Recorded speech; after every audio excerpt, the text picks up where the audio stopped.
அனைவருக்கும் உற்சாகமான இனிய காலை வணக்கம். இன்றைய நாள் ஜூலை 26, 2024 ஆடி 10ஆம் நாள் வெள்ளிக்கிழமை. அனைவருக்கும் இன்றைய நாள் இனிமையான நாளாக அமைய டைகர் குடும்பம் சார்பாக வாழ்த்துகிறோம். சூழ்நிலைகளை கண்டு சோர்ந்து போகாதீர்கள். நம்பிக்கையுடன் முன்னேறி செல்லுங்கள். படைத்தவன் மனது வைத்தால் எப்படிப்பட்ட சூழ்நிலையும் மாற்ற ஒரு நொடி போதும். இன்றைய நிகழ்வில் டைகர் விஷன் மிஷன் கூறுவதற்கு டைகர் ராகுல் ரமணன் ஃப்ரம் ராமநாதபுரம் அவர்களை அன்போடு அழைக்கிறோம். நன்றி tiger Jayanthi Maharaj. Tiger vision. மனம், புத்தி, உடல் மூன்றும் சமநிலையில் இருந்தால் வாழ்க்கை பிரகாசிக்கும். Tiger mission. ஒரு தனி மனிதனின் தொடர்ச்சியான ஆரோக்கியமும் பொருளாதாரமும் இவ்வுலகை மாற்றும். நன்றி. நன்றி டைகர் ராகுல் ரமணன். டைகர் இறை வணக்கம் கூறுவதற்கு டைகர் மணிகண்டன் ஃப்ரம் சிவகங்கை அவர்களை அன்போடு அழைக்கிறோம். நன்றி டைகர் ஜெயந்தி மகராஜ். டைகர் இறை வணக்கம். என் வாழ்க்கையின் நம்பிக்கையாய் இருக்கும் இறைவா, நான் சேவை செய்யும் இந்த அமைப்பே நீ வாழும் இடம் என எண்ணுகிறேன். நான் தினமும் செய்யும் பணியே எனது கடமை என நம்புகிறேன். எனது உடலை கண்ணும் கருத்துமாய் பாதுகாப்பதே எனது பொறுப்பு என உணர்கிறேன். நன்றி இறைவா. நன்றி. நன்றி டைகர் மணிகண்டன். அனுதினம் சுவாசிக்கும் காற்றைப் போல் அனுதினம் டைகர் குழுவோடு இணைந்து பயணிக்கும் உங்கள் அனைவருக்கும் டைகர் குடும்பம் சார்பாக வாழ்த்துக்களையும் நன்றிகளையும் தெரிவித்துக் கொள்கிறோம். வாழ்வில் அனைத்தும் சரியாக அமைந்தவர்கள் இங்கு யாரும் இல்லை. மற்றவர்கள் வாழ்க்கையுடன் உங்கள் வாழ்க்கையை ஒப்பிட்டு குறைகளை மட்டுமே நினைத்து வருந்தாதீர்கள். இறைவன் நமக்காக அளித்துள்ள நாம் அனுபவிக்கும் அனைத்திற்கும் நன்றி சொல்ல வேண்டும் என்றால் இந்த ஒரு பிறவி போதாது. அனுபவிக்கும் அனைத்திற்கும் நன்றி சொல்லுங்கள். அதைவிட பல மடங்கு இந்த பிரபஞ்சம் உங்களுக்கு அள்ளித்தரும் என்று நம்மையெல்லாம் எட்டுநடை பயிற்சி கலைத்து செல்ல வருகிறார் நமது எட்டுநடை பயிற்சியின் ஆசான் டாக்டர் டைகர் தேன்குடு பிரபாகரன் அவர்களை உற்சாகத்தோடு வரவேற்கிறோம். எல்லோருக்கும் இனிய காலை வணக்கம். இந்த அற்புதமான காலை வேளையில் 9 மூட்டுக்களை மசிக்கக்கூடிய அற்புதமான பயிற்சிகளை முடிச்சுட்டு 27 முறை சூப்பர் பிரெயின் யோகா அப்படின்னு சொல்லக்கூடிய தோப்பு காரணங்களை முக மலர்ச்சியோட மன மகிழ்ச்சியோடு முடிச்சுட்டு 8 நடப்பதற்காக தயார் நிலையில் இருக்கிறோம். 8 மீது நிற்கிறோம். கிழக்கு மேற்காக நடப்பவர்கள் கிழக்கு திசையிலிருந்து மேற்கை நோக்கியும், தெற்கு வடக்காக நடப்பவர்கள் தெற்கு திசையிலிருந்து வடக்கை நோக்கியும் நமக்கான முதலடி எடுத்து வைத்து நடக்க வேண்டிய தருணம். பேசிக் கோர்ஸ் மற்றும் அட்வான்ஸ் கோர்ஸ் அப்படின்னு சொல்லக்கூடிய 2 பிரிவாக நம்ம நடந்துக்கிட்டு இருக்கோம். ஸோ எல்லாருமே பண்ண வடையை தொடங்கலாம். பெண்கள் அனைவரும் இடதுபுறமாகவும் ஆண்கள் அனைவரும் வலதுபுறமாகவும், அதாவது பெண்கள் லெஃப்ட் சைடிலும் ஆண்கள் ரைட் சைடிலும் முதலடி எடுத்து வைத்து நடையை தொடங்குகிறோம். நடை இயல்பாக இருக்கிறது, நடை தளர்வாக இருக்கிறது, தோள்பட்டை தளர்வாக இருக்கிறது, கழுத்து குனியாமல் இருக்கிறது, கால்கள் ஒன்றுக்கு முன்பு ஒன்று வருவது போல் நடந்து கொண்டு இருக்கிறோம். கைகள் அதன் இசைவில் அசைந்து கொண்டிருக்கிறது. சுவாசம் சீர்நிலையில் இருக்கிறது. எண்ணம் நேர்மறையாக இருக்கிறது. மனம் மகிழ்வுடனும் அமைதியுடனும் இருக்கிறது. ஒற்றை சிந்தனையாளர்கள் அத்தனை பேரும் ஒற்றுமையோடு ஒரே திசையை நோக்கி பயணித்து கொண்டு இருக்கிறோம். நமது பயணம் வெற்றிகரமாக அமைய எல்லாம் வல்ல இறைவனை துணை கலைத்து கொண்டு தொடர்ந்து பயணிக்கிறோம். ஒவ்வொரு விடியலும் நமக்கு பல விஷயங்களை கற்றுத்தந்து கொண்டே இருக்கிறது. நாம் பெற்றுக்கொண்டே இருக்கிறோம். அதை வாழ்வில் பயன்படுத்தி வெற்றி கண்டு கொண்டே இருக்கிறோம். அவ்வாறாக இன்றைய விடியலும் நமக்கு பல விஷயங்களை கற்றுத்தரப்போகிறது. நாம் பெற்றுக்கொள்ளப் போகிறோம். அதை வாழ்வில் பயன்படுத்தி வெற்றி காணப் போகிறோம்.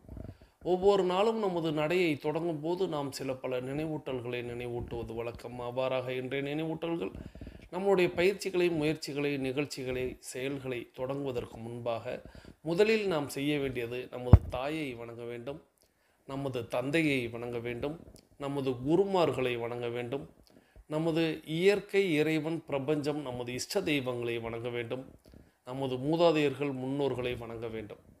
இவர்களிடம் அருளாசி பெற்று இவர்களை வழித்துணைக்கு அழைத்து நாம் நமது பயிற்சிகளை, முயற்சிகளை, நிகழ்ச்சிகளை, செயல்களை தொடங்கினால் அது வெற்றியில் நிறைவடையும்.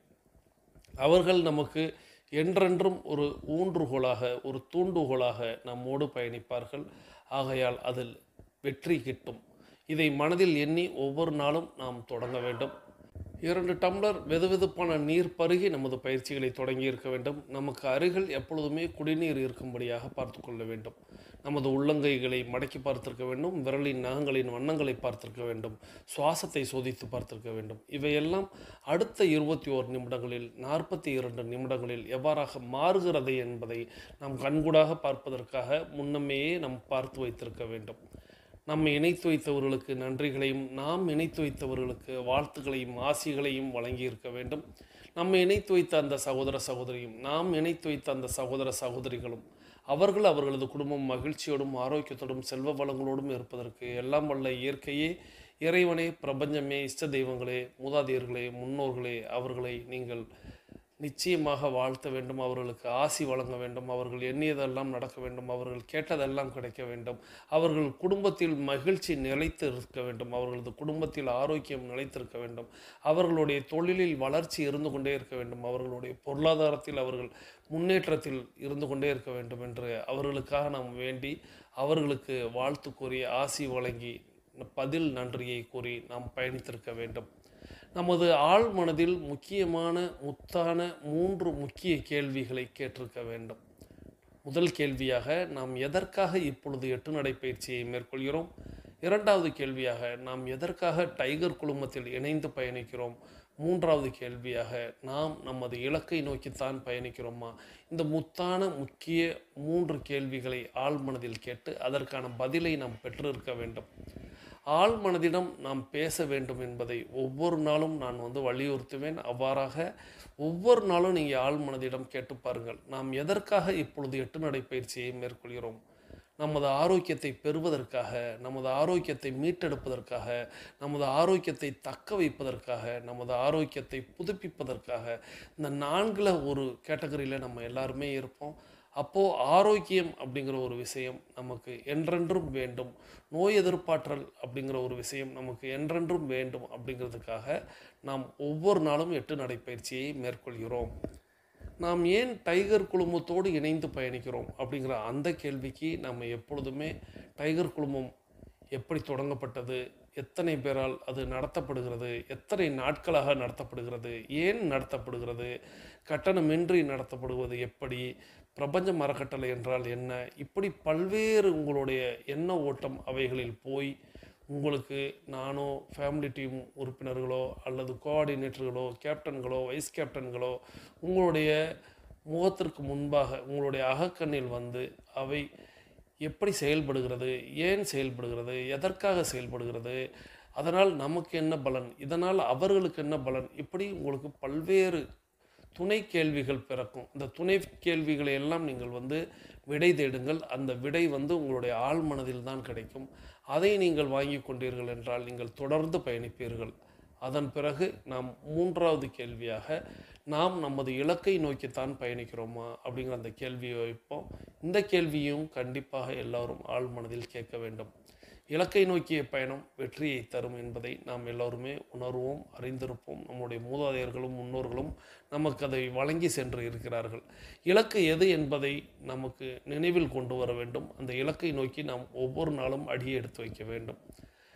இலக்கிலிருந்து நாம் தடம் மாறுகிறோமா, மடை மாறுகிறோமா, அல்லது கவனச்சிதறல் ஏற்படுகிறதா, அல்லது நமக்கு மூளைச்சலவை செய்யப்படுகிறதா என்பதை நாம் நமக்குள்ளாகவே கேட்டுக்கொள்ள வேண்டும். இங்கே மட்டுமல்ல, எங்கேயுமே நம்மளுடைய இலக்கை நோக்கி பயணிக்க விடாமல் வேறு ஏதேனும் தடை கற்களாக, வேறு ஏதேனும் மடைமாற்றுதலாக, வேறு ஏதேனும் திசை மாற்றுதலாக, வேறு ஏதேனும் மூளைச்சலவை செய்வதாக எங்கேனும் எப்போதும் உங்களுக்கு தோன்றினால் அதை இன்னும் ஆழமாக நீங்கள் யோசித்தீர்கள் என்றால் நிச்சயமாக அதிலிருந்து விடுபட்டு இலக்கை நோக்கி பயணிக்க முடியும்.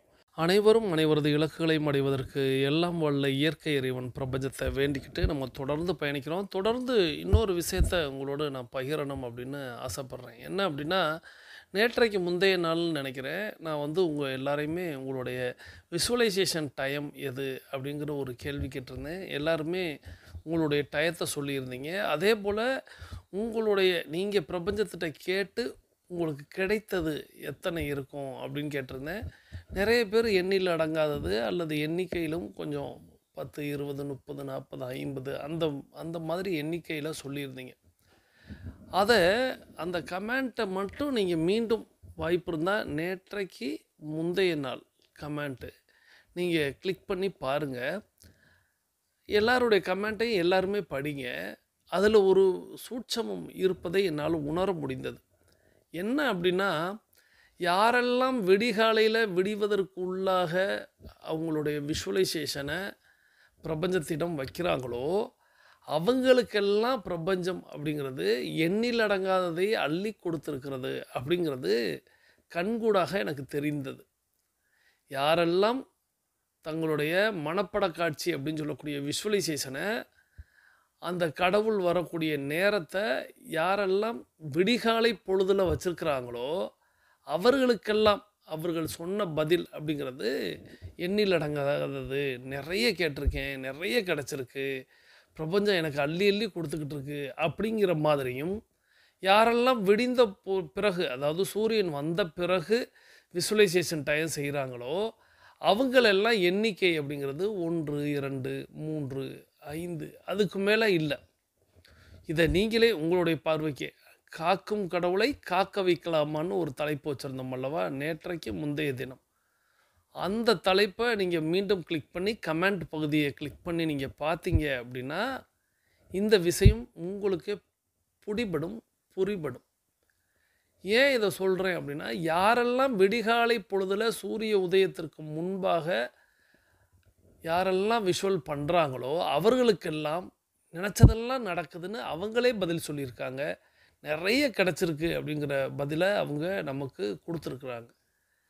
அப்படியே கொஞ்சம் 7 மணிக்கு 6:30 மணிக்கு மாலை நேரத்தில் இப்படி விஷுவல் இப்படி 8 வாக் பண்ணுறவங்க அவங்களுடைய விசுவலைசேஷனுக்கு அவர்களுக்கு கிடச்சிருக்கு. நான் இதைத்தான் சொல்லுவேன், 8 நடைப்பயிற்சியை எப்பொழுது செய்தாலும் பலன் உண்டு. ஆனால் நாம் விடியும் பொழுது விடிவதற்கு முன்பாக செய்து விட்டால் நமக்கு எண்ணிலடங்கா பலன் உண்டுங்கிறத இதைத்தான் நான் அடிக்கடி சொல்லுவேன். உங்களுக்கு விடிந்த பிறகு, அதாவது 7 மணிக்கு 8 மணிக்கு மாலை நேரத்தில், அதாவது ஒரு நேரம் மட்டும்தான் 8 நடைப்பயிற்சி செய்கிறேன், அதையும் மாலை நேரத்தில் செய்கிறேன்னு சொல்கிறவங்களுக்கு நான் சொல்லுவேன், இதெல்லாம் நம்ம எதற்காக யூடியூப்பில் கொண்டு வந்தோம் அப்படின்னா, குழந்தைகளுக்காகவும் பெரியவங்களுக்காகவும், அதாவது குளிர் அப்படிங்கிறதெல்லாம் மனசில் சொல்லி அந்த நேரத்தில் என்னால் எழ முடியல அப்படின்னு சொல்கிறவங்க, அல்லது மாத்திரை மருந்துகள் எடுத்துக்கொண்டு அதனால் விடிகாலையில் எழ முடியலன்னு சொல்கிறவங்களுக்காகவும், வெளிநாட்டில் வாழக்கூடிய சகோதர சகோதரிகளுக்கு இந்த விடிகாலை பொழுது அப்படிங்கிறது நம்ம ஊரில் 5:30 மணி அப்படின்னா மற்ற நாடுகளில் 2:30 மணி கூடுதலாகவோ அல்லது 2:30 மணி குறைவாகவோ, இப்படி பல்வேறு நிலை ஒவ்வொரு நாட்டுக்கும் மாறுபடும். நீங்கள் இதை கேள்விப்பட்டிருப்பீங்க. சிங்கப்பூரில் இருக்கிறவங்களுக்கு ஒரு மாதிரியும், அமெரிக்காவில் இருக்கிறவங்களுக்கு ஒரு மாதிரியும், சவுதியில் இருக்கிறவங்களுக்கு ஒரு மாதிரியும் நேரம் மாறுபடும். நம்மளிலிருந்து 2 மணி நேரம் டிஃப்ரெண்ட் முன்ன பின்ன அப்படி இருக்கும். ஸோ அதனால் நம்ம யூடியூப்பில் அந்த வீடியோவை கொண்டு இந்த ஆடியோவை கொடுத்துக்கிட்டு இருக்கோம்.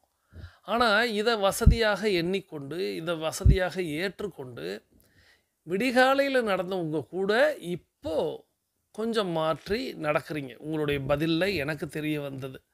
சரி, அது உங்களுடைய பிரியம் அப்படின்னு விட்டுட்டேன். ஆனால் அதில் ஒட்டுமொத்தமாக விடையை பார்க்கும் பொழுது, விஷுவலைசேஷனில் யாருக்கு விடிகாலை பொழுதில் வைக்கிறாங்களோ அவங்களுக்கெல்லாம் எண்ணில் அடங்கா பலன் கிடைக்கிறது. அதே நேரத்தில் விடிந்த பிறகு செய்பவர்களுக்கு எண்ணித்தான் சொல்ல முடிகிறது அப்படிங்கிற மாதிரி, அதுவும் 1, 2, 3ன்னு சொல்லும்போது அப்படியே அது அப்பட்டமாக தெரிகிறது. ஸோ பலன் உண்டு. ஆனால் 100% பலன் அப்படிங்கிறது நாம் விடிகாலை பொழுதில் 8 நடைப்பயிற்சியை மேற்கொள்ளணும், விஷுவல் பண்ணணும் அப்படிங்கிறது.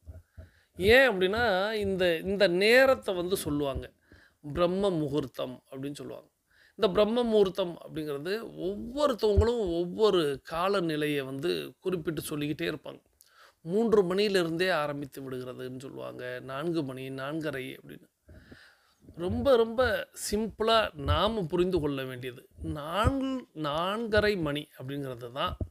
4:30 மணி அப்படிங்கிறது நாம் வைத்துக்கொள்ளலாம். இது பிரம்ம முகூர்த்தம் அப்படின்னு வைத்துக்கொள்ளலாம். அதாவது சூரிய உதயத்திற்கு முன்பாக, சூரிய உதயம் அப்படிங்கிறது 5:45 5:50 இந்த காலகட்டத்தில் இருக்கும். இன்னும் அதாவது நம்மளுடைய காலநிலை, அதாவது குளிர்காலம் மழைக்காலம் இது தொடங்கும் பொழுது அது 6 மணி 6:05 6:10 வரை வரும். ஸோ ஒரு 5:50 6:10 அப்படிங்கிறது தான் சூரிய உதயம். இதற்கு 1:30 மணி நேரத்திற்கு முன்பாக அப்படிங்கிறத ஒரு காலநிலையை சொல்கிறாங்க. ஸோ நாம் அதை ஒரு 4:30 அப்படின்னு வைத்துக்கொள்ளலாம். இந்த 4:30க்கு நாம் எழுந்து பயிற்சிக்கு தயாராகிடணும். இதுதான் நீங்கள் உங்களுடைய நேர அட்டவணையை இனிமேல் நீங்கள் மாற்றணும் அப்படின்னு நினச்சிங்க அப்படின்னா 4:30க்கு நீங்கள் பயிற்சிக்கு தயாராகிடணும். 4 மணிக்கு எந்திரிங்க, 4:15க்கு எழுந்துருங்க, முயற்சிங்க. இன்றைக்கி 6 மணிக்கு எழுந்திருக்கிறவங்க நாளைக்கு 4 மணிக்கு எழ முடியாது. அது சாத்தியமில்லை, அது வாய்ப்பே இல்லை. அப்படி எழுந்தாலும் எத்தனை நாளைக்கு அப்படிங்கிற மாதிரி இருக்கும். நீங்கள் இன்றைக்கி 6 மணிக்கு எழுகிறவங்களுக்கு தோப்புக்கரணம் எப்படி புதிதாக தொடங்குபவர்கள் 3, 5, 7ன்னு அதை அதிகரித்தே செல்கிறோமோ, அதுபோல் நீங்கள் இப்போ அன்றைக்கி சொன்னேன்னா ஒரே நேரத்தில் வைங்க, காக்கும் கடவுளை காக்க வைக்கலாமான்னு கேட்டேன். அப்போது இன்றைக்கி நம்ம 6 மணிக்கு எழுந்துட்டு நாளைக்கு 5:30க்கு எழுந்துட்டு அதற்கு முன்பாக 5க்கு எழுந்து அதற்கு பிறகாக 4:30க்கு எழுந்து 4க்கு எழுந்தும் பொழுது இந்த காக்கும் கடவுளை காக்க வைக்கலாமாங்கிறது தவறாக மாறிவிடுகிறதே அப்படின்னு என்ன தோன்றும். அப்போ நீங்கள் என்ன பண்ணணும் அப்படின்னா, பிரபஞ்சத்திட்டே நீங்கள் வேண்டிக்கிறங்க. உங்களுடைய விஷுவலைசேஷன்லேயே நீங்கள் வேண்டிக்கிறங்க, நாளைக்கு இன்னும் கூடுதலாக நான் 1/4 மணி நேரம் முன்பாக இந்த விஷுவலைசேஷனை செஞ்சுடுவேன். ஸோ அந்த நேரத்துக்கு என்னுடைய பிரபஞ்சம் என்னோடு இருக்க வேண்டும்னு நீங்கள் விஷுவல் பண்ணிக்கிறங்க. அப்படியே நீங்கள் என்ன செய்கிறீங்கன்னா, 3 நாளைக்கு ஒரு அரை மணி நேரம்னு முந்தி எழ பழகுங்கள். 6 மணிக்கு எழுப்பவர்கள் நாளைக்கு 5:30க்கு அலாரம் வைத்து பழகுங்கள். அது ஒரு 3 நாளைக்கு. அதுக்கு பிறகு 5 மணிக்கு மாற்றுங்கள். அதற்கு பிறகு 4:30 மணிக்கு மாற்றுங்கள். அதற்கு பிறகு 4 மணிக்கு மாற்றுங்கள். இன்னும் அந்த அந்த 4:30லிருந்து 3 அப்படிங்கிற அந்த 1.5 மணி நேரம் இருக்கிறது அல்லவா, இந்த 1.5 மணி நேரத்தை இதை நான் இன்னொரு நாளைக்கு, அது 3 மணிக்கு எழுவதை பற்றி நான் இன்னொரு நாளைக்கு சொல்கிறேன். ஏன்னா அது வேறு ஒரு சூட்சமம் நிறைந்த ஒரு சூழ்நிலை. ஸோ நான் அதை இன்னொரு நாளைக்கு விளக்கமாக சொல்கிறேன், நினைவூட்டுங்கள். ஏன்னா நிறைய விஷயம் நான் சொல்கிறேன்ட்டு போவேன், நான் கடந்து போய்கிட்டே இருப்பேன். ஏன்னா எண்ணிலடங்கா விஷயம் பேசிக்கொண்டே தான் இருக்கிறோம். ஆனால் உங்களுக்கு தேவையெனில் நீங்கள் குறித்து வைத்து அதை நினைவூட்டுங்கள். என்னிடத்தில் நீங்கள் தாராளமாக வாட்ஸ்அப்பில் கூட நீங்கள் கேட்கலாம். உங்களுடைய கேள்விகள், சந்தேகங்கள் இவற்றை தாராளமாக கேட்கலாம். ஸோ அப்படி கேட்டு நீங்கள் அதை பெற்றுக்கொள்ளுங்கள், இந்த 3 மணிக்கு எழுவதை பற்றி. ஸோ இப்பொழுதைக்கு நீங்கள் 4:30 மணிக்கு பயிற்சிகள் தொடங்கும் விதமாக நீங்கள் அதற்கு முன்பாக எழுந்திருக்கணும். அதற்கு பழக்கப்படுத்துங்க இந்த 1 மாத காலத்திற்கு. ஸோ இந்த 1 மாதம் அப்படிங்கிறது இன்றிலிருந்து 30 நாள் அப்படிங்கிறத நீங்கள் நினைவில் கொண்டு, இந்த 1 மாத காலத்தில் நீங்கள், அதாவது இன்றைக்கி தேதி அப்படிங்கிறது 26 அப்படின்னா அடுத்த மாதம் 26க்கு உள்ளாக நீங்கள் 4 மணிக்கு எழ பழகுங்கள். இதற்கு முக்கிய காரணம், நீங்கள் அலாரம் வைப்பது முக்கியமல்ல, தூங்க செல்வது அப்படிங்கிறது தான் முக்கியம். ஸோ நீங்கள் தூங்க செல்வது அப்படிங்கிறது 9 மணிக்கு 9:30 மணிக்கு நீங்கள் பெட்டுக்கு போகிறது மாதிரி நீங்கள் தயாராகிக்கிறணும். ஸோ அதுக்கு உங்கள் வீட்டில் உள்ளவங்களையெல்லாம் பழக்கப்படுத்தணும். வீட்டில் உள்ளவங்களை காரணம் சொல்லிட்டு, இப்போ உங்கள் வீட்டில் படிக்கக்கூடிய குழந்தைகள் இருக்கிறாங்க அப்படின்னா அந்த குழந்தைகளை நீங்கள் விடிகாலையில் எழச் செய்து படிக்க வைக்க பழகுங்கள். ஸோ இவ்வாறாக உங்களுடைய காலநிலையை கொஞ்சம் மாற்றி விடிகாலையில் நடங்கள். நீங்கள் எண்ணியது நடக்கும், கேட்டது கிடைக்கும் அப்படிங்கிறதோட நாம் இன்றைக்கி ஒரு திருக்குறள் கேட்க போகிறோம். இன்றைய திருக்குறள் குறள் எண் 546, பொருட்பால் அரசியல், செங்கோன்மை அதிகாரம். வேலன்று வென்றி தருவது மன்னவன் கோல் அதுவும் கோடாது எனின். ஒரு அரசன் நேர்மையாக நடுநிலைமையோடு ஆட்சி செய்வான் எனில் அவனுக்கு வெற்றியை தருவது அவன் கையில் உள்ள வேல் அல்ல, அவன் நடுநிலைமையோடு ஆட்சி செய்வது தான் அவனுக்கு வெற்றியை தரும் அப்படிங்கிறத வள்ளுவ பெருந்தகை இந்த குறளின் வாயிலாக நமக்கு தெரிவிப்பது என்னவெனில், ஒரு மன்னன் என்று இருந்தால் அவன் கையில் வேலும் இருக்கும் கோலும் இருக்கும். இது நம்ம எல்லாருக்கும் தெரிந்த ஒரு விஷயம்தான். இது ரெண்டையுமே வள்ளுவ பெருந்தகை ஒவ்வொரு அடியிலையுமே ஒவ்வொரு வார்த்தைகளாக முதல் வார்த்தைகளாக வைத்திருக்கிறார். வேல் அன்று அப்படின்ட்டு முதல் வரியிலையும் முதல் வார்த்தையாக, கோல் அதுவும் அப்படிங்கிறத 2வது வரியில் முதல் வார்த்தையாகவும் வச்சிருக்கிறாரு. ஸோ ஒரு மன்னன்னா முதல் வேல் கையில் இருக்கும், இன்னொரு கோல் அதாவது செங்கோல் அப்படிங்கிற ஒரு விஷயம் அவர்களிடத்தில் இருக்கும். இந்த மன்னன் அவனுக்கு வெற்றியை தருவது என்னவெனில், பகைவரை வீழ்த்தும் அவன் கையில் இருக்கக்கூடிய அந்த வேல் அல்ல, குடிமக்களை வாழ வைக்கும் அந்த வளையாத செங்கோல். எந்த பக்கமும் சாயக்கூடாது. அதாவது மன்னர்கள் கையில் அந்த செங்கோல் இருக்கும். இந்த செங்கோல் லெஃப்ட் ரைட்டுன்னு சாயக்கூடாது. இந்த மக்களுக்கு அந்த மக்களுக்கு இப்படி அப்படின்னு யாருக்காகவும் எப்பொழுதும் வளைந்து நெளிந்து தன்னுடைய தீர்ப்பினை மன்னன் வழங்கிவிடக்கூடாது. தன்னுடைய சப்போர்ட் அப்படின்னு சொல்லக்கூடிய தன்னுடைய ஒத்துழைப்பை மன்னன் ஒரு சைடுக்கு வழங்கிவிடக்கூடாது. அவன் நடுநிலைமையாக இருக்க வேண்டும் அப்படிங்கிறத தான் இந்த குறளின் வாயிலாக வள்ளுவ பெருந்தகை குறிப்பிடுறாங்க. இது ஏதோ மன்னருக்கு தான் குறிப்பிட்டிருக்காங்க அப்படின்னு நம்ம எண்ணிக்கொண்டிருக்காமல், இது முழுக்க முழுக்க ஒவ்வொரு மனிதனுக்குமே குறிப்பிடப்பட்ட ஒரு செயல். எப்பொழுதுமே நம்மளுடைய செங்கோல் அப்படின்னு சொல்லக்கூடிய நம்மளுடைய நடுநிலை அப்படிங்கிறது எப்பொழுதுமே நாம் தவறிவிடக்கூடாது. நடுநிலைமையாக இருக்க வேண்டும். நியாயம் எதுவோ அந்த சைடு தான் நம்ம தீர்ப்பை வழங்க வேண்டும். நமக்கு வேண்டப்பட்டவர்கள், நம்மோடு உடன் பிறந்தவர்கள், நம்முடைய குடும்பத்தினர் அப்படிங்கிறதுக்காக நிறைய இடங்களில் சப்போர்ட் அப்படிங்கிற ஒரு விஷயம் பண்ண போய் அதனால் பெரிய பெரிய பின் விளைவுகள் ஏற்படும். எப்பொழுதுமே நியாயம் என்றால் அது யாராக இருந்தாலும், காரணம் நம் முன்னோர்கள் மூத்தவர்கள் நம்ம ஒவ்வொரு ஞாயிற்றுக்கிழமையும் கதை பார்க்கும் பொழுது ஒரு முறை மனுநீதி சோழன்களுடைய கதையை நம்ம பார்த்தோம். அப்படி ஒரு கன்றுக்குட்டியை இழந்த ஒரு பசுமாடு தன்னுடைய கோரிக்கையை வைக்கும் பொழுது அதை அவன் அந்த பசுமாட்டிற்கு துணையாக நின்றான், தன்னுடைய மகனுக்கு கூட துணையாக இல்லாமல். ஆனால் இன்று ஆட்சியாளர்கள் எவ்வாறாக நடந்து கொள்கிறார்கள், அன்று ஆட்சியாளர்கள் எவ்வாறாக நடந்திருக்கிறார்கள் அப்படிங்கிறதையெல்லாம் நம்ம பார்க்கும் பொழுது வள்ளுவ பெருந்தகை குறிப்பிட்டது போல அந்த செங்கோல் வளையாமல் அவர்கள் எல்லாம் வாழ்ந்திருக்கிறார்கள். ஆனால் இன்றைய நிலை அப்படிங்கிறது மாறி இருக்கிறது. ஆனால் நாம் அந்த நிலையிலிருந்து மாறக்கூடாது. நமது குழந்தைகளே ஏதேனும் தவறு செய்தால் அதை மாற்ற வேண்டுமே ஒழிய அதை விடுத்து அந்த குழந்தைகளுக்கு நாம் சப்போர்ட்டாக அது எதிர் வீட்டு குழந்தைகளோடு சண்டையிட்டிருக்கும் பொழுது நமது குழந்தை தப்பு செய்திருக்காது அப்படின்ட்டு ஒவ்வொரு பெற்றோரும் நம்பிக்கை கொள்ள வேண்டும். ஆனால் அதையே மூட நம்பிக்கைகளாக வைத்துக்கொண்டு இந்த குழந்தைக்கு சப்போர்ட் செய்ய போய் அந்த குழந்தை அப்படியே மாறிவிடுகிறது. ஆக தவறென்றால் நமது தாய் தந்தை கண்டிப்பார்கள் என்ற ஒரு எண்ணம் அந்த குழந்தைக்கு வருமானால் அந்த குழந்தை எப்பொழுதுமே நல்ல குழந்தையாக இந்த மண்ணில் வளரும். அப்படிங்கிறது போல இந்த குறள் நீண்டு கொண்டே போகிறது. ஸோ மன்னனிடத்தில் இரண்டுமே இருக்கும், வேலும் இருக்கும் கோலும் இருக்கும். அந்த வேலினால் வெற்றி வருவது அப்படிங்கிறத விட அந்த கோலினால் அவன் செய்யக்கூடிய அந்த ஆட்சி நடுநிலையாக இருக்குது என்றால் கண்டிப்பாக அவனது மனம் எங்கேயுமே அவனுக்கு தடுமாற்றம் என்று ஒன்று வராது. ஸோ தடுமாற்றம் என்று ஒன்று வரவில்லை என்றால் அவன் போரில் வெற்றி கொள்வான் அப்படிங்கிறத மறைமுகமாக வள்ளுவ பெருந்தகை இந்த குறளின் வாயிலாக தெரிவிக்கிறார். வேலன்று வென்றி தருவது மன்னவன் கோல் அதுவும் கோடாது எனின் அப்படிங்கிற அந்த திருக்குறளின் வாயிலாக குறள் எண் 546 அதிகாரம் எண் 55 செங்கோன்மை அதிகாரத்திலிருந்து நம்மளுக்கு வள்ளுவ பெருந்தகை இந்த குறளை கொடுத்துருக்காங்க.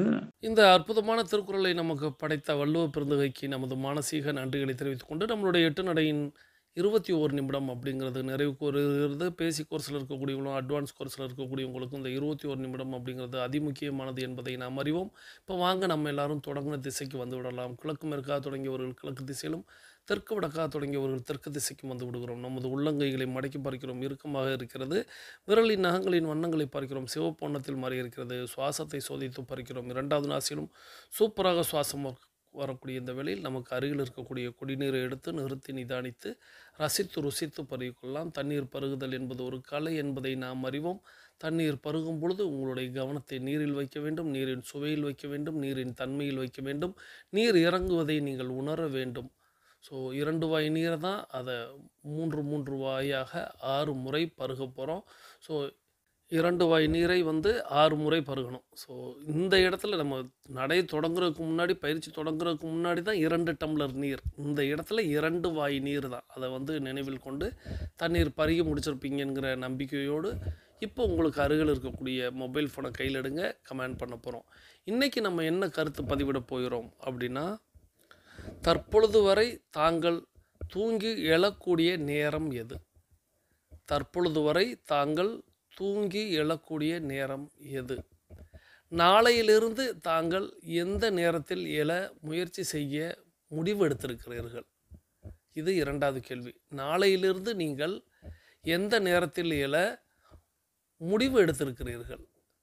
இப்போது உதாரணத்திற்கு நான் சொன்னேன் அல்லவா, இப்போ 6 மணிக்கு தற்பொழுது வரை எழுதுறீங்க அப்படின்னா நான் 6 மணிலேருந்து 6 மணிக்கு எழுவேன் அப்படின்னு எழுதுங்க முதல் கேள்விக்கு. 2வது கேள்வி அப்படிங்கிறது, நாளையிலிருந்து முயற்சி பண்ண போகிறேன் ஒரு 5:30 5:45 அப்படிங்கிறது. 3வது கேள்வி, நீங்கள் தூங்கச் செல்லக்கூடிய நேரம் எது? நீங்கள் தூங்கச் செல்லக்கூடிய நேரம் எது? இந்த 3 முத்தான கேள்விக்கு விடையளித்து கொண்டு பேசிக் கோர்ஸில் இருக்கக்கூடிய சகோதர சகோதரிகள், இப்போ நீங்கள் அஃபர்மேஷன் விசுவலைசேஷன் செய்து இன்றைய நாளை நீங்கள் தொடங்க. மீதி இருக்கக்கூடிய அற்புதமான ஆடியோக்களை கேட்க நீங்கள் பிறகு இந்த ஆடியோவை கேளுங்க. அட்வான்ஸ் கோர்ஸில் இருக்கக்கூடிய சகோதர சகோதரிகள், வாருங்கள், நமக்கான அடுத்த 21 நிமிட நடை தொடங்குகிறது. இப்பொழுது ஆண்கள் அனைவரும் இடதுபுறமாகவும் பெண்கள் அனைவரும் வலதுபுறமாகவும், அதாவது ஆண்கள் லெஃப்ட் சைடிலும் பெண்கள் ரைட் சைடிலும் முதலடி எடுத்து வைத்து நடையை தொடங்குகிறோம். நடை இயல்பாக இருக்கிறது, நடை தளர்வாக இருக்கிறது, தோள்பட்டை தளர்வாக இருக்கிறது, கழுத்து குனியாமல் இருக்கிறது, கால்கள் ஒன்றுக்கு முன்பு ஒன்று வருவது போல் நடந்து கொண்டு இருக்கிறோம், கைகள் அதன் இசைவில் அசைந்து கொண்டு இருக்கிறது, சுவாசம் சீர்நிலையில் இருக்கிறது, எண்ணம் நேர்மறையாக இருக்கிறது, மனம் மகிழ்வுடனும் அமைதியுடனும் இருக்கிறது. ஒற்றை சிந்தனையாளர்கள் அத்தனை பேரும் ஒற்றுமையோடு ஒரே திசையை நோக்கி பயணித்து கொண்டு இருக்கிறோம். நமது பயணம் வெற்றிகரமாக அமைய எல்லாம் வல்ல இறைவனை துணை கலைத்து கொண்டு தொடர்ந்து பயணிக்கிறோம். தொடர்ந்து நேற்றைக்கு ஒரு சகோதரர் விடிகாலையிலேயே ஒரு ஆடியோ மெசேஜ், விடிகாலைன்னு நான் சொல்கிறது ஒரு 5:15 அந்த ரேஞ்சில். ஸோ நான் காலையில் ஒரு ஆடியோ மெசேஜ் வருதுன்னா ஒருவேளை இந்த மாதிரியான ஆடியோக்களை அனுப்பி வைக்கிறதுக்கு நமக்கு அனுப்பி வச்சுட்டாங்க போல், சரி பிறகு கேட்டுக்கொள்ளலாம் அப்படின்னு சொல்லிட்டு நான் ஒரு விடிந்த பிறகு நான் கேட்டேன். அந்த ஆடியோவில் என்னென்னா, அந்த சகோதரருக்கு ஒரு சந்தேகம். அதாவது ஆடியோ கேட்டுக்கிட்டே இருந்திருக்கிறாரு, 8 வாக் பண்ணிக்கிட்டே கேட்டுருந்துருக்கிறாரு. அதில் நான் சொன்ன ஒரு விஷயம் அவருக்கு சந்தேகமாக இருந்திருக்கு. உடனடியாக ஒரு ஆடியோ மெசேஜை எனக்கு பதிவு செய்து போட்டார். என்ன அப்படின்னா, நேற்று இங்கே டாக்டர் பக்தவச்சலம் அவங்களுடைய ஆடியோ சொல்லும்போது நான் சொன்னேன், ஐயா தோப்பு கரணத்தில் இந்த சுவாசத்தை மட்டும் கொஞ்சம் மாற்றி சொல்லிட்டாரு அப்படின்னு சொன்னேன். அப்போது அவர் அந்த ஆடியோவையும் கேட்டிருப்பார் போல். அப்போ அவர் என்ன சொல்கிறாரு அப்படின்னா, ஆனால் அமரும் பொழுது மூச்சை விடணும், எழும் பொழுது மூச்சை உள்ளிழுக்கணும், இப்படித்தானே நீங்களும் சொல்லி கொடுத்தீங்க அப்படின்னு ஒரு சந்தேக கேள்வி கேட்டார். நான் அதனால தான் நேற்று அந்த ஆடியோவை எல்லாரும் கேட்டிருக்க வாய்ப்பு இருக்குது, ஸோ தவறாக புரிஞ்சுக்கிற கூடாதுங்கிறதுக்காக தான் நான் கத்தரிச்சிட்டாலும் உங்களுக்கு அந்த விஷயத்த சொன்னேன். அப்படி சொன்னதன் விளைவாக இந்த சந்தேக கேள்வியும் வந்திருக்கு. தோப்பு கர்ணத்தில் மட்டும் இதை நல்லா நீங்கள் அடிக்கோடிடணும், அண்டர்லைன் பண்ணிக்கணும். தோப்பு கர்ணத்தில் மட்டும் சுவாசத்தை மாற்றி செய்யணும் தான் நான் தோப்பு கர்ணம் தொடங்கின காலத்திலேருந்து சொல்லித்தரேன். இப்போது சூரிய நமஸ்காரம் செய்யும் பொழுதோ வேறு யோக ஆசனங்கள் செய்யும் பொழுதோ நம்மளுடைய வயிறு அழுத்தப்படும் பொழுது மூச்சு வெளியேற்றப்பட வேணும். இப்போ குனிகிறோம், ஒரு செயல் செய்கிறோம்னு வச்சுக்கிறோங்க, சூரிய நமஸ்காரத்தில் வயிறு அழுத்தப்படுகிறது அப்படின்னா அப்போ சுவாசத்தை வெளிவிடணும், மூச்சை வெளிவிடணும். நிமிரும் பொழுது அப்படின்னா சுவாசத்தை உள்ளிழுக்கணும். இது மற்ற எல்லா ஆசனங்களிலும் நீங்கள் என்ன யோகாசனத்தில் என்ன பயிற்சிகள் செய்தாலும் வயிறு அழுத்தப்படும் பொழுது சுவாசம் உள்ளே இருக்கக்கூடாது, வயிறு ஃப்ரீ ஆகும்போது சுவாசம் உள்ளிழுக்கப்படணும். இதுதான் மற்ற எல்லா ஆசனங்களுக்கும். ஆனால் அப்படியே அது மாற்றி தோப்பு கர்ணத்தில் மட்டும் செய்யணும்னு நான் சொல்கிறேன். அதை அப்போ உள்ள ஆடியோவை கேட்கலைன்னா இப்போ கேட்டுக்கிறங்க. எல்லாருக்கும் நான் சொல்கிறது அதுதான். தோப்பு கர்ணத்தில் நாம் கீழ் அமரும் பொழுது நாம் சுவாசம் முழுமையாக உள்ளிழுக்க வேண்டும். சற்று சிரமமாக இருக்கும், புதிதாக யோசிச்சிங்கன்னா சற்று சிரமமாக இருக்கும். கீழே அமரும் பொழுது சுவாசத்தை உள்ளிழுத்து கொண்டே நம்ம அமரணும். நாம் எழும் பொழுது சுவாசத்தை விட்டு கொண்டே எழணும். நான் சொல்லிட்டேன், மற்ற ஆசனங்களுக்கும் நம்மளுடைய தோப்பு கர்ணத்துக்கு மட்டும் அப்படியே மாறுபாடு. ஸோ உள்ளே நம்ம இழுக்கும் பொழுது அமரணும், வெளியில் விடும் பொழுது எழணும். இது தோப்பு கர்ணத்துக்கு மட்டும். ஸோ இதை கொஞ்சம் மாற்றி அங்கே ஐயா மருத்துவர் ஐயா மாற்றி சொல்லியிருப்பார், மற்ற ஆசனங்களில் உள்ளது போல். அது கிடையாது, நம்ம அப்படி கடைபிடிக்கக்கூடாதுங்கிறதுக்காக தான் அதை கத்தரிச்சிட்டு அந்த செய்தியை சொன்னேன். அதுவே ஒரு சந்தேகமாக அவர் ஆடியோ மெசேஜாக கேட்டதுனால இப்போது எல்லாருக்குமே உங்களுக்கு சந்தேகம் தீர்க்கப்பட்டிருக்கும்னு நம்புகிறேன். ஸோ மீண்டும் சொல்கிறேன், தோப்பு கர்ணத்தில் மட்டும் அமரும் பொழுது மூச்சை உள்ளிழுத்து கொண்டே அமர வேண்டும். எழும்பொழுது மூச்சை வெளிவிட்டு கொண்டே எழ வேண்டும். இது தோப்பு கர்ணத்தில் மட்டும். ஸோ இது உங்களுக்கு பதிவாகிவிட்டதா, இதை உங்களால் புரிந்து கொள்ள முடிந்ததா அப்படிங்கிறத கமெண்ட் பகுதியில் எனக்கு சொல்லுங்கள். தோப்பு கர்ணம் செய்யும் பொழுது சுவாசத்தை உள்ளிழுத்து கொண்டே அமர வேண்டும், எழும் பொழுது சுவாசத்தை வெளிவிட்டு கொண்டே எழ வேண்டும். இது உங்களுக்கு புரிபட்டுருச்சா அப்படிங்கிறத நீங்கள் கமெண்ட் பகுதியில் பதிவிடுங்கள். எல்லா சகோதர சகோதரிகள்கிட்டையும் அப்படி தான் செய்கிறீங்களாங்கிறதையும் நீங்கள் சொல்லுங்கள். ஸோ இல்லை இன்றைக்கி தான் தெரிஞ்சுக்கிட்டீங்களா அப்படிங்கிறதையும் இன்றைக்கி சொல்லுங்கள். ஸோ அந்த அற்புதமான சந்தேக கேள்வியை கேட்ட அந்த சகோதரருக்கு நமது நன்றிகளையும் வாழ்த்துக்களையும் தெரிவித்துக்கொண்டு நம்ம தொடர்ந்து இப்போ ஒரு கதை கேட்க போயிடும். இன்றைக்கான கதை நமக்கு தேர்வு செய்து அனுப்பி வைத்திருப்பவர் சகோதரி டைகர் கீதா ஃப்ரம் பள்ளத்தூர். இவங்க சிவகங்கை டைகர் கிளப்போடைய கேப்டனாக இருக்கிறாங்க. சகோதரி டைகர் கீதா ஃப்ரம் பள்ளத்தூர் அவர்கள் அவர்களது குடும்பம் மகிழ்ச்சியோடும் ஆரோக்கியத்தோடும் செல்வ வளங்களோடும் இருப்பதற்கு எல்லாம் வல்ல இயற்கை இறைவன் பிரபஞ்சம் துணை நிற்க வேண்டும். அவர்கள் எண்ணியதெல்லாம் நடக்க வேண்டும், அவர்கள் கேட்டதெல்லாம் கிடைக்க வேண்டும், அவர்களுக்கு அவர்களது குடும்பத்திற்கு ஆரோக்கியம் நிலைத்திருக்க வேண்டும், ஆனந்தம் நிலைத்திருக்க வேண்டும், பொருளாதாரம் உயர்ந்து கொண்டே இருக்க வேண்டும், அவர்களது பணி சிறந்து விளங்க வேண்டும். அதை எல்லாம் உள்ள இயற்கையே இறைவனே பிரபஞ்சமே நீ வழங்க வேண்டும் என்று இந்த நேரத்தில் கேட்டு நீங்களும் உங்களுடைய வாழ்த்துக்களை சகோதரி tiger Geetha from Pallathur Sivaganga tiger club captain அவர்களுக்கு வழங்குமாறு அன்போடு கேட்டு நாம் இன்னைக்கு அந்த கதையை கேட்க போயிடும். இந்த கதை அப்படிங்கிறது ஒரு கதை சொல்லி, உங்களுக்கு ரொம்ப பிரபலமான கதை சொல்லி தான் நம்ம குழுமத்திலே நிறைய முறை அவங்க கதை ஒளிபரப்பப்பட்டிருக்கு. இந்த கதையில் ஒரு விஷயம், ஒரு குழப்பம் இருக்குது, ஒரு புரிபடாதது இருக்குது என்னையை பொறுத்தவரை. நீங்கள் இந்த கதையை கேளுங்க. இந்த கதையை கேட்டுட்டு கதை கேட்டு முடிவில் நீங்களே தாராளமாக கருத்தை சொல்லுங்கள். இந்த கதையை கேளுங்க, நல்லா கேளுங்க, கவனமாக கேளுங்க. இந்த கதை அப்படியே ஒரு இங்கேருந்து அங்கே போய் ஒரு விடுகதைக்கு போய் விடுகதையிலேருந்து ஒரு விடை விடைக்கு ஒரு முடிவு வரும். ஸோ இப்படி தான் அந்த கதை போகும். ஸோ எனக்கு நான் 1-2 முறை கேட்டுட்டு ஒரு குழப்பத்தோடு தான் இந்த கதையை ஒளிபரப்பு செய்கிறேன். ஸோ கதையை கேளுங்க. கேட்டுட்டு அதுக்கப்புறம் நம்ம தரப்பில் நாம் வேறு மாதிரியான ஒரு விளக்கத்தை பார்க்க போகிறோம். ஸோ இப்போ வாங்க நம்ம அந்த கதையை கேட்டுக்கொண்டே பயணிக்கலாம். ஒரு ஊர்ல ஒரு ஆசிரியருக்கும் அவங்களோட மாணவனுக்கும் ஒரு வாக்குவாதம். நமக்கு எவ்வளோ பிரச்சனை வருது அப்படிங்கிறது தான் நம்ம எதிர்காலத்தை தீர்மானிக்குது. பிரச்சனைகள் அதிகமா வரும்போது அந்த மனுஷனோட எதிர்காலமும் கொஞ்சம் சுமாரா தான் அமையுது அப்படின்னு மாணவன் சொன்னான்.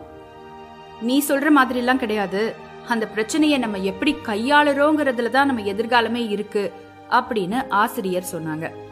நான் சொல்றதுதான் சரின்னு மாணவனும், நான் சொல்றதுதான் சரின்னு ஆசிரியரும் வாக்குவாதம் பண்ணி அது முத்தியே போச்சு. ஒரு குறிப்பிட்ட கட்டத்துல தான் சொல்றத புரிய வைக்கிறதுக்காக அந்த ஆசிரியர் மாணவனுக்கு ஒரு விடுகதைய சொன்னாங்க. அந்த விடுகதைக்கு பதில் தெரிகிற நேரத்துல ஆசிரியர் சொன்னதுதான் சரின்னு மாணவன் தானாவே ஒத்துக்குவான் அப்படின்னு அந்த ஆசிரியருக்கு ஒரு நம்பிக்கை. அந்த விடுகதை இப்படிதான் தொடங்குச்சு. அது ஒரு ஊர்ல இருந்த மலைக்கோவில். அந்த மலைக்கோவிலுக்கு பாத யாத்திரை போகணும் அப்படின்னு 4 பெண்மணிகளுக்கு ஆசை வந்துச்சு. அதுக்கு தேவையான ஏற்பாடுகள் எல்லாத்தையும் செஞ்சுட்டு ஒரு நாள் அந்த 4 பேரும் மலைக்கோவிலுக்கு பிரயாணமா புறப்பட்டாங்க. பாத யாத்திரைங்கிறதே கொஞ்சம் சிரமமானதுதான் இல்லையா? ஆனாலும் நடக்க ஆரம்பிச்ச நேரத்துல அவங்களுக்கு அதனுடைய கடினமே தெரியல. ஏன்னா காலநிலை தட்பவெப்பம் எல்லாம் ரொம்ப நல்லா இருந்தது. ஆனா நேரம் ஆக ஆக வெயில் உச்சிக்கு ஏற 4 பேருக்குமே ரொம்ப சிரமமாகிருச்சு. அதுல ஒரு பெண்மணிக்கு, அதாவது அந்த 4வது பெண்மணிக்கு தலை சுத்தி மயக்கமே வந்துருச்சு. இப்போ அவங்களோட பாத யாத்திரை அந்த மீதி 3 பேருக்கும் என்ன செய்யறதுனே தெரியல. அதுலயும் முதல் பெண்மணி பதட்டம் அதிகரிச்சு லபோதிபோன்னு அடிச்சுக்க ஆரம்பிச்சாங்க. வயிற்றுல அடிச்சுக்கிறாங்க, தலையில அடிச்சுக்கிறாங்க. அவங்கள பார்த்தாலே சுத்தி இருக்கிறவங்களுக்கும் குழப்பம் வந்துடும், அந்த அளவுக்கு அவங்களோட பதட்டம் இருந்தது. 2வது பெண்மணி அப்படியே கத்த ஆரம்பிச்சுட்டாங்க. உடம்பு சரியில்லைன்னா இவங்களெல்லாம் யாரு வர சொன்னது? சரியா சாப்பிடவும் இல்ல, சாப்பிட சொன்னா கேட்கவும் இல்ல, தண்ணியும் குடிக்கல. இதோ இந்த காட்டுப்பாதை வேற பயங்கர கஷ்டமானது. இது பிரச்சனை, அது பிரச்சனை, இவங்க மேல தப்பு, அவங்க மேல தப்புன்னு குற்றம் சாட்டிக்கிட்டே இருந்தாங்க. 3வது பெண்மணி மட்டும் இவ்வளவு குழப்பத்துக்கு மத்தியிலையும் கொஞ்சம் யோசிச்சு ஓட்டமும் நடையுமா எங்கேயோ போயிட்டு வந்தாங்க. வரும்போது அவங்க கையில கொஞ்சம் தண்ணி, ஒரு விசிறி, ஒரு சோடா பாட்டில் எல்லாமே இருந்தது. கீழே விழுந்து கிடந்த அந்த பெண்மணி முகத்துல இவங்க அந்த தண்ணியை தெளிக்க அவங்க அப்படியே கண்ணை சிமிட்டி பார்த்தாங்க. இப்போ இந்த 3வது பெண்மணி அவங்க கையை பிடிச்சுக்கிட்டே, பயப்படாத, ஒண்ணுமில்ல, உனக்கு சரியாயிடும் அப்படின்னு சொல்லிக்கிட்டே அவங்களுக்கு சோடாவையும் கொடுத்து ஒரு விசிறிய வச்சு விசிறியும் விட்டாங்க. அவ்வளவுதாங்க. அடுத்த 10 நிமிஷத்துல அந்த 4வது பெண்மணியுடைய நிலைமை கிட்டத்தட்ட சரியாயிடுச்சு. இப்போ இந்த கதை எல்லாத்தையும் அந்த மாணவன் கிட்ட சொல்லிட்டு அந்த 4வது பெண்மணி உண்மையிலேயே நன்றி சொல்லணும்னா யாருக்கு சொல்லணும் அப்படிங்கிற கேள்விய கேட்டாங்க. அந்த பையன் மட்டும் இல்ல, உங்களை என்ன யார்கிட்ட இந்த கேள்வியை கேட்டாலும் இந்த பதில தானங்க சொல்லுவோம். அந்த 3வது பெண்மணிக்குத்தான் இந்த 4வது பெண்மணி நன்றிய சொல்லணும். ஏன்னா அவங்க தான் அத்தனை குழப்பத்துக்கு மத்தியிலையும் சரியான முடிவை எடுத்து சரியா என்ன செய்யணுமோ அதை செஞ்சு இவங்களை காப்பாத்திருக்காங்க அப்படின்னு சொல்லி அந்த பதில தான் அந்த பையனும் சொன்னான். அப்போ அந்த ஆசிரியர் அவங்கிட்ட சொன்னாங்க, பாத்தியா கடைசியா நான் சொன்ன வழிக்கே நீ வந்துட்டல அப்படின்னு. பையனுக்கு ஒன்னும் புரியல. அப்போதான் ஆசிரியர் அந்த விடுகதைக்கான ஒரு விளக்கத்தை சொன்னாங்க. அந்த 4வது பெண்மணி தாங்க நம்ம வாழ்க்கை. எப்படி அவங்களுக்கு காலநிலை மாறினப்போ மயக்கம் வந்ததோ அத மாதிரி நமக்கும் கொஞ்ச நேரம் காலம்லாம் கொஞ்சம் ஒரு மாதிரி இருக்கும்போது பிரச்சனைகள் அப்படிங்கறது வரதா செய்யும். அப்போ அந்த முதல் பெண்மணிய மாதிரி லபோ திபோன்னு அடிச்சுக்கிட்டாலோ, 2வது பெண்மணிய மாதிரி இதுல பிரச்சனை அதுல பிரச்சனைன்னு யார் மேலேயாவது எது மேலேயாவது குற்றம் சாட்டி தப்பிச்சுக்கலான்னு நினைச்சாலோ நம்ம எதிர்காலத்தை நம்மளால சிறப்பா அமைச்சுக்க முடியாது. ஆனா எத்தனை பதட்டத்துக்கு மத்தியிலையும் அடுத்தது என்ன செய்யணும்னு யோசிச்சு அந்த இடத்துல எதுவும் கடை இல்லைன்னா கூட பக்கத்துல ஓடி போய் ஒரு கடையில பொருளெல்லாம் வாங்கிட்டு வந்து அந்த மயக்கம் போட்டவங்களை காப்பாத்தினாங்கல்ல 3வது பெண்மணி, அவங்கள மாதிரி சுத்தி என்ன நடந்தாலும் அடுத்தது என்ன செய்யலாங்கிறத மட்டும் யோசிக்கிறவங்களால, அதுக்கான முயற்சிகளை மட்டும் எடுக்கிறவங்களால தான் தன்னோட எதிர்காலத்தை சிறப்பா அமைச்சுக்க முடியும். அன்னைக்கு அந்த ஆசிரியர் சொன்ன அதே விஷயத்த உங்ககிட்ட நானும் சொல்றேன். தயவு செஞ்சு பிரச்சனைகள் தான் எதிர்காலத்தை தீர்மானிக்குது, பிரச்சனை நிறைய வருது அதனால என் எதிர்காலம் இப்படிதான் இருக்கும்னு நீங்களா நினைச்சிடாதீங்க. என்ன வந்தாலும் உங்களால என்ன செய்ய முடியும், அதை மாத்துறதுக்கு உங்க பகுதி என்ன, அதை சிறப்பா அமைச்சுக்கிறதுக்கு உங்க பகுதி என்னங்கிறத மட்டும் எப்பவுமே யோசிங்க. அந்த யோசனை, அந்த முயற்சி உங்கள் எதிர்காலத்தை சிறப்பாக மாற்றும். நன்றி. இந்த கதையை நமக்கு தேர்வு செய்து அனுப்பி வைத்த சகோதரி tiger Geetha from Pallathur, Sivaganga tiger club captain. அவர்களது குடும்பம் மகிழ்ச்சியோடும் ஆரோக்கியத்தோடும் செல்வ வளங்களோடும் இருப்பதற்கு எல்லாம் வல்ல இயற்கை இறைவன் பிரபஞ்சத்தை வேண்டிக்கிட்டு நீங்களும் உங்களுடைய வாழ்த்து மலைகளை பொழிஞ்சிருப்பீங்க. இப்போது இந்த கதையை நீங்கள் கேட்டிருப்பீங்க. இந்த கதை உங்களுக்கு பிடிபட்டதா அப்படிங்கிறதையும் நீங்கள் தாராளமாக சொல்லுங்கள். ஏன்னா இந்த கதை ஒன்றுக்கு 2 முறை கேட்டதுக்கப்புறம் எனக்கு ஒரு விளக்கம் கிடச்சிச்சு. ஸோ உங்களுக்கு ஒரே முறையில் கிடச்சிடுச்சான்ங்கிறத கேட்குறதுக்காக தான் இந்த கேள்வியை கேட்டேன். ஸோ இந்த இடத்துல இந்த கதை சொல்லி சகோதரி சபரி அவங்க கதை சொல்லுவாங்க. அந்த கதையை தான் நம்ம கேட்டிருந்தோம். ஸோ இந்த கதையில் எப்படி ஆரம்பிக்கிறாங்க அப்படின்னா, ஒரு ஆசிரியரும் ஒரு மாணவரும், ஸோ 2 பேருக்கும் வாக்குவாதம் அப்படின்னு ஒன்று ஏற்படுகிறது. இப்போ நான் சொல்கிறேன், உங்களுக்கு அது பிடிப்படுதா அப்படிங்கிறத மட்டும் பாருங்கள். ஸோ இந்த வாக்குவாதம் எதை பற்றியதாக இருக்கிறது அப்படின்னா, வாழ்க்கையில் பிரச்சனை வரும் பொழுது தான் எதிர்காலம் ஒரு மாதிரி அமையுது. பிரச்சனைகளை எதிர்கொள்வதனால தான் எதிர்காலம் பெருசாக அமையலை அப்படின்னு மாணவன் சொல்கிறார். இப்போது ஆசிரியர் என்ன சொல்கிறார்னா, பிரச்சனைகளை கையாளுவதில் தான் எதிர்காலம் அமைகிறது அப்படின்னு சொல்கிறார். மாணவர் என்ன சொல்கிறாரு, பிரச்சனைகளை எதிர்கொள்வதனால தான் வாழ்க்கை சுமாராக போகுது அப்படின்னு சொல்கிறாரு. ஆசிரியர் என்ன சொல்கிறாரு அப்படின்னா, பிரச்சனைகளை கையாளுவதில் தான் எதிர்காலம் அமைந்திருக்கிறது அப்படின்னு. இந்த இடத்துல குரு சொன்னது சரி அப்படின்னு நமக்கும் தெரிகிறது. இந்த வாக்குவாதம் பெரிதாக மாறுகிறது. அப்போது குரு அவருக்கு புரியும் விதமாக ஒரு விடுகதையை சொல்கிறாரு அப்படின்னு சொன்னாங்க. இதை ஏன் விடுகதைன்னு சொன்னாங்கன்னு அந்த இடத்துல எனக்கு ஒரு குழப்பம். ஸோ ஒரு மலைக்கோவில் இருக்கிறது. அந்த மலைக்கோவிலுக்கு பாத யாத்திரையாக 4 பெண்மணிகள் செல்வதற்கு முடிவெடுக்கிறாங்க. ஸோ பிரயாணம் தொடங்குது. பிரயாணம் அப்படின்னா நமக்கு தெரியும், அதுவும் மலைப்பயணம் அப்படின்னா எவ்வளோ கஷ்டமாக இருக்கும் அப்படிங்கிறது நமக்கு தெரியும் அப்படின்னு அந்த கதையை அப்படியே தொடங்கி போனாங்க. நேரமாக அதாவது ஃபஸ்ட்டு நடக்கும்போது ஒன்றுமே தெரியல. தரைத்தளத்தில் நடந்து போகும்போது நிறைய நேரங்கள் இந்த மாதிரியான கோவில்களுக்கு செல்லும் பொழுது தரைத்தளத்தில் நடக்கும்போது எல்லாருமே ரொம்ப விரைவாக நடப்பாங்க, ஜாலியாக நடப்பாங்க. ஆனால் மலையேற்றத்தில் அது பல சோதனைகளை தரும். அப்படி தரும் பொழுது 4வது பெண்மணிக்கு கிறுகிறுன்னு மயக்கம் வந்துருச்சு. அப்படி மயங்கி விழுந்துட்டாங்களா, படுத்துட்டாங்களா, அமர்ந்துட்டாங்களான்னு தெரியல, இருந்துட்டாங்க. இப்போது முதல் பெண்மணி அப்படிங்கிறவங்களுக்கு லவ்வோ திப்போ அப்படின்னு குதிக்கிறாங்களாம், வயிற்றில் அடிச்சுக்கிறாங்களாம், அது பண்ணுறாங்களாம், இது பண்ணுறாங்களாம். அப்படியே அவங்களால கட்டுப்படுத்தவே முடியலையா, இப்படி பண்ணிட்டாங்களே அப்படிங்கிற மாதிரி. இரண்டாவது பெண்மணி அவங்க என்ன செய்கிறாங்க அப்படின்னா, உடம்பு சரியில்லைன்னா வீட்டில் இருக்க வேண்டியதானே, ஏன் தேவையில்லாமல் வந்து எல்லாரையும் அப்படி இப்படின்னு அவங்க பிரச்சனையை அடுத்தாள் மேலே பழியை தூக்கி போடக்கூடிய நபராக இருக்கிறாங்க, குற்றத்தை சாற்றக்கூடிய நபராக இருக்கிறாங்க அப்படின்னு சொல்கிறாங்க. மூன்றாவது பெண்மணி சற்று பார்க்குறாங்க, யோசிக்கிறாங்க, உடனடியாக இங்கேருந்து கிளம்பி போகிறாங்க. பாவம் அந்த அம்மா வந்த தூரத்துக்கு மீண்டும் திரும்பி போகணும், கடைக்கெல்லாம் போனோம்னா அவ்வளோ தூரம் மீண்டும் கடந்து போய் அவங்க ஒரு விசிறி, தண்ணி, சோடா இவைகளையெல்லாம் வாங்கி வர்றாங்க. வாங்கிட்டு வந்து தண்ணியை வந்து தெளித்து கொடுத்து, விசிறி ஒன்றும் இல்லாமல் பதட்டப்படாத, ஈஸியாக நம்ம வந்து மலையேறிடலாம் அப்படின்னு சொல்கிறாங்க. ஸோ இப்போது அந்த நான்காவது பெண்மணி யாருக்கு நன்றி சொல்லுவாங்க அப்படின்னு கேட்டாங்க. இது எல்லாராலையுமே சொல்ல முடியும் அல்லவா? அந்த மூன்றாவது பெண்மணி தான் உதவி பண்ணியிருக்காங்க, ஓடி போய் தேவையான விஷயங்களை திரட்டி வந்திருக்கிறாங்க. நிச்சயமாக அவங்களுக்கு தான் நன்றி சொல்லுவாங்க. ஸோ அதைத்தான் வந்து எல்லாருமே சொல்லுவீங்க. இதைத்தான் அந்த மாணவனும் விடையாக சொன்னான் அப்படின்னு சொன்னாங்க. இதுதான் எனக்கு இந்த இடம் தான், இது என்ன, இதுதான் யார்கிட்ட ஒரு குழந்தையிட கூப்பிட்டு சொன்னால் கூட குழந்தையும் கையை காட்டிடுமே அப்படிங்கிற மாதிரி. ஸோ இப்போது விட்டுடலாம். இப்போது குருநாதர் சொல்கிறாராம், இப்போ வந்துட்டியா என் வழிக்கு அப்படின்னு சொன்னாராம். என்னன்னு மாணவனுக்கும் புரியலையாம், எனக்குமே அந்த இடத்துல புரியலை, என்ன வழிக்கு வந்துட்டியா அப்படின்னு.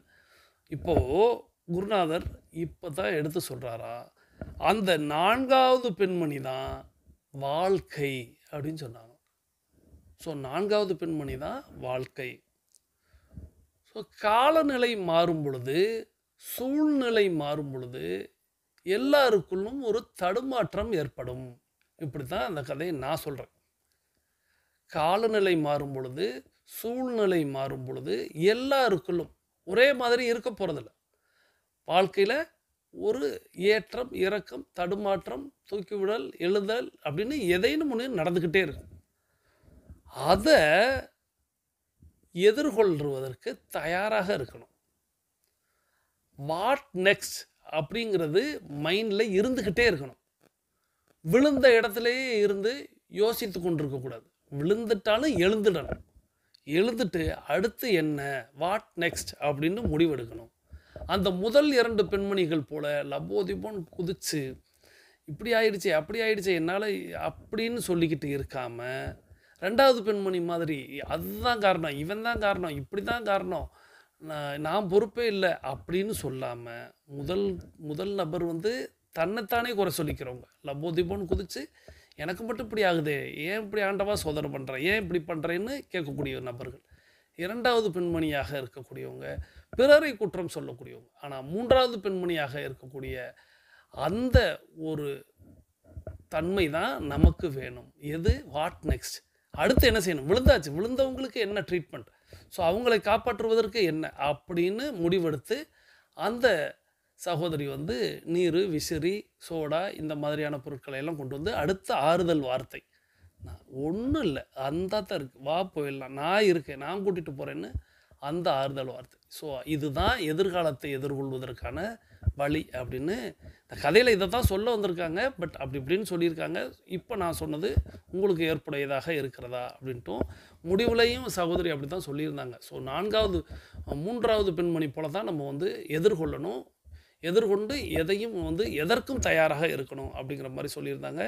ஸோ இந்த விஷயம் உங்களுக்கு ஏற்புடையதாக இருந்ததா அப்படிங்கிறதோடு இந்த அற்புதமான கதையை நமக்கு தேர்வு செய்து அனுப்பி வைத்த சகோதரி டைகர் கீதா ஃப்ரம் பள்ளத்தூர் அவர்களுக்கும், இந்த கதையை நமக்கு தந்த சகோதரி சபரி அவர்களுக்கும் நன்றியை தெரிவித்துக் கொண்டு, இப்போது நம்மளுடைய 42 நிமிட நடையை நிறைவுக்கு கொண்டு வரலாம். வாருங்கள், அனைவரும் தொடங்கிய திசைக்கு வந்து விடலாம். கிழக்கு மேற்கா தொடங்கியவர்கள் கிழக்கு திசையிலும், தெற்கு வடக்கா தொடங்கியவர்கள் தெற்கு திசைக்கும் வந்து விடுகிறோம். நமது உள்ளங்கைகளை மடக்கி பார்க்கிறோம், இறுக்கமாக இருக்கிறது. விரலின் நகங்களின் வண்ணங்களை பார்க்கிறோம், சிவப்பு வண்ணத்தில் மாறி இருக்கிறது. சுவாசத்தை சோதித்து பார்க்கிறோம். 2வது நாசிலும் சூப்பராக சுவாசம் பார்க்கக்கூடிய இந்த வேளையில் இன்றைய நிகழ்வு பிடித்திருந்தால் லைக் பண்ணுங்கள், நண்பர்களுக்கு ஷேர் செய்யுங்கள். இன்றைய நிகழ்வை பற்றின கருத்துக்களை தாராளமாக கருத்து பகுதியில் பதிவிடுங்கள்னு கேட்டு, இப்போ நம்ம கிழக்கு திசையை நோக்கி நின்று கூட்டு பிரார்த்தனை இன்று நம்மோடு இணைந்து பயணித்த அத்தனை அன்பு சகோதர சகோதரிகளுக்கும் அவர்கள் அவர்களது குடும்பம் மகிழ்ச்சியோடும் ஆரோக்கியத்தோடும் செல்வ வளங்களோடும் இருப்பதற்கு எல்லாம் வல்ல இயற்கை இறைவன் பிரபஞ்சம் துணை நிற்க வேண்டும். அவர்கள் எண்ணியதெல்லாம் நடக்க வேண்டும். அவர்கள் கேட்டதெல்லாம் கிடைக்க வேண்டும். அவர்களது குடும்பத்தில் ஆரோக்கியம் நிலைத்திருக்க வேண்டும், ஆனந்தம் நிலைத்திருக்க வேண்டும். அவர்களது தொழில் வளர்ந்து கொண்டே இருக்க வேண்டும். அவர்களுடைய பொருளாதாரம் உயர்ந்து கொண்டே இருக்க வேண்டும். அவர்களது பணி சிறந்து விளங்க வேண்டும். அதை எல்லாம் வல்ல இயற்கை இறைவனே பிரபஞ்சமே நீ வழங்க வேண்டும் என்று கேட்டு உங்களுக்கும் என்னுடைய வாழ்த்துக்களை தெரிவித்து, இன்றைய நாள் உங்களுக்கு மிகச்சிறந்த நாளாக அமைய எல்லாம் வல்ல இயற்கை இறைவன் பிரபஞ்சம் துணை நிற்கட்டும் என்று வேண்டி வணங்கி வாழ்த்தி மீண்டும் சந்திப்போம், கலந்து சிந்திப்போம். வாழ்க நலத்துடன், வாழ்க வளத்துடன். நன்றி.